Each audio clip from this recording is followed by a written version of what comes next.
नमस्कार दोस्तों, स्वागत है आप सभी का फैक्ट बस्टर के एक और नए और रोमांचित एपिसोड में। तो हम फिर से आप सभी लोगों के लिए एक और रहस्यमयी फैक्ट की वीडियो लेकर आ चुके हैं। तो आज की हमारी इस वीडियो का टॉपिक है शैतान लूसीफर की असली कहानी।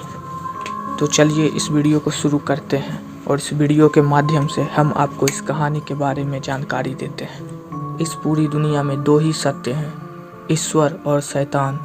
ईश्वर जो अच्छाई और पॉजिटिविटी का प्रतीक है और शैतान जो बुरी और नेगेटिविटी का प्रतीक है। जो लोग ईश्वर को मानते हैं उन्हें अच्छे लोगों की श्रेणी में रखा जाता है और जो लोग शैतान को मानते हैं उन्हें बुरा माना जाता है। बाइबल के अनुसार अच्छाई के देवता को गॉड यानी ईश्वर कहा जाता है और बुराई के देवता को लूसीफर कहा जाता है, जिसे हम शैतान के नाम से भी जाना करते हैं। दुनिया में ऐसे बहुत से लोगों के होने का दावा किया जाता है जो शैतान के अनुयायी होते हैं। ऐसे लोगों का एक सीक्रेट सोसाइटी से जुड़े होने का भी आशंका जताई जाती है।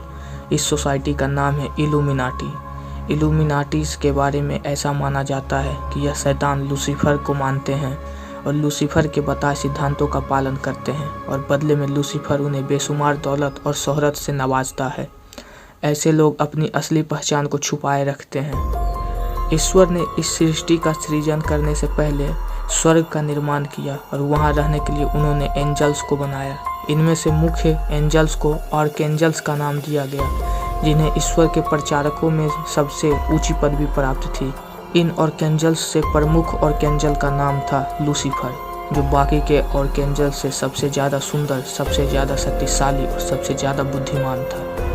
लूसीफर ईश्वर की उस वक्त की बनाई गई सबसे श्रेष्ठ रचना थी। पूरे ब्रह्मांड में ऐसा कोई भी नहीं था जो लूसीफर की बराबरी कर सकता। वह ईश्वर का एक परफेक्शन था। इस बात का घमंड खुद लूसीफर को भी था कि वह वाकई हेवन पर मौजूद सभी आर्कएंजल से श्रेष्ठ है। और इसी वजह से लूसीफर के अंदर धीरे धीरे घमंड बढ़ने लगा और फिर लूसीफर को यह तक लगने लगा कि वह इतना अतुल्य है कि उसे गॉड के स्थान पर होना चाहिए। लूसीफर के अंदर खुद ईश्वर की पदवी हासिल करने की ईर्ष्या जागने लगी। लूसीफर की इसी घमंड, ईर्ष्या और लालच के साथ सबसे पहले पाप ने जन्म लिया। अपने इस लक्ष्य के प्राप्ति के लिए लूसीफर ने स्वर्ग के अन्य आर्कएंजल्स को भी ईश्वर के खिलाफ भड़काना शुरू कर दिया। बहुत से आर्कएंजल्स जो लूसीफर को पसंद करते थे वह लूसीफर के साथ हो गए, लेकिन कुछ एंजल्स तब भी ईश्वर के प्रति ईमानदार बने रहे और इसके बाद हेवन पर कब्जे के लिए एक घमासान युद्ध शुरू हुआ, जिसमें लूसीफर के विरुद्ध और ईश्वर की ओर से सेंट माइकल ने अगुवाई की और लूसीफर अपनी सारी कोशिशों के बावजूद यह युद्ध हार गया। ईश्वर ने यह साबित कर ही दिया कि वह ही सबसे श्रेष्ठ हैं, क्योंकि उन्होंने लूसीफर जैसे शक्तिशाली आर्कएंजल्स को बिना युद्ध में प्रत्यक्ष रूप से भाग लिए ही हरा दिया था। लूसीफर और उसके साथियों को स्वर्ग से बाहर निकाल दिया गया और अब लूसीफर ईश्वर की सबसे अच्छी और सबसे प्रिय रचना नहीं रही थी, क्योंकि इस युद्ध के बाद ईश्वर ने इंसानों का सृजन किया और सबसे पहले एडम और ईव को इस दुनिया में रहने के लिए भेजा। इन दोनों ने ही दुनिया में जीवन की शुरुआत की। इसी बीच अब लूसीफर ईश्वर के चहेता आर्कएंजल होने का सौभाग्य खो चुका था और इसी के साथ लूसीफर हेवन में वास करने की योग्यता खो बैठा। फिर वह स्वर्ग से धरती पर आ गिरा। तभी से लूसीफर को द फॉलन एंजल के नाम से जाना जाने लगा। ऐसा माना जाता है कि लूसीफर अब एक बुरी आत्मा बन चुका था और वह धरती पर आ चुका था। लूसीफर की धरती पर मौजूदगी ही धरती की सारे पापों की शुरुआत थी।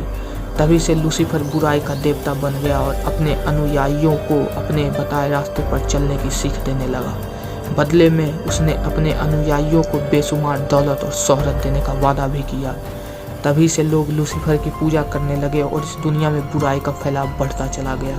वर्टिकल में एक ऐसा चर्च भी मौजूद है जहां लूसीफर नाम के इस शैतान की पूजा की जाती है।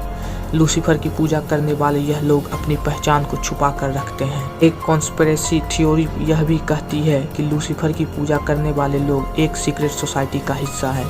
इस सीक्रेट सोसाइटी के सदस्य में दुनिया के कुछ सबसे शक्तिशाली, प्रभावी और प्रसिद्ध लोग भी शामिल हैं। इन लोगों ने बहुत तेज गति से शोहरत की बुलंदियों को छुआ है। तो तो आप सबको शैतान लूसीफर की असली कहानी कैसी लगी हमें कमेंट में ज़रूर बताएं। और अगर आपको यह वीडियो पसंद आई है तो इस वीडियो को एक लाइक करें, अपने किसी दोस्त के साथ इसे शेयर करें और हमारे चैनल फैक्ट बस्टर को सब्सक्राइब करना ना भूलें। तब तक के लिए मैं आपका होस्ट और दोस्त फैक्ट बस्टर आपसे इजाज़त लेता हूँ। जय हिंद, वंदे मातरम।